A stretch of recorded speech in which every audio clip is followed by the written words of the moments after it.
Yes. This is exactly why I'm raising that concern, Ringera, because is there a practical way of this means testing instrument to be applied on the ground? Can you verify in one way or another that it is true, this is a vulnerable family, this is how much they are raising? And like PS is saying, yes, we've just talked about the category of medicine.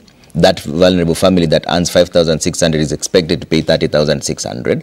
But is there a way that you can tell that even that cannot be raised?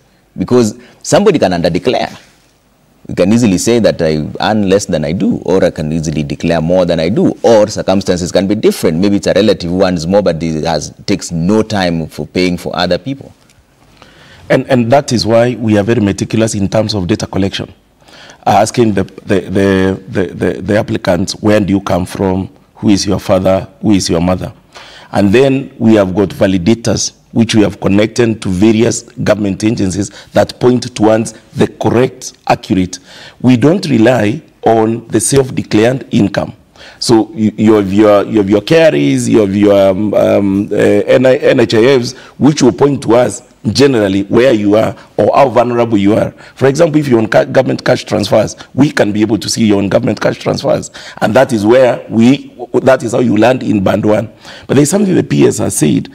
Apart from that 30,600, remember we are giving this child an upkeep loan of 60,000 per year. So even if things become very difficult, that we are not able to get even to the county or any other support from the CDFs, already the first 30,000, you have a way of actually settling it, and then you can be able, or you can wait to see what you do in terms of your upkeep. Now, the funding agencies raise money from government, from the national treasury. CDFs raise money from the national treasury. County government raise the bursary monies from the national treasury. The conversation government is trying to put across is, can we have a way of identifying the needed student, so that then all this money from government is then trying to fund that child who is actually vulnerable. And it's a conversation we have picked with a number of counties, on a number of constituencies, based on the concerns you're actually seeing. So let the counties and the constituencies there say, as we are able to identify, the needy children, the needy homes, but let's use the national means testing instrument, which can tell us, in this village, this family is actually vulnerable.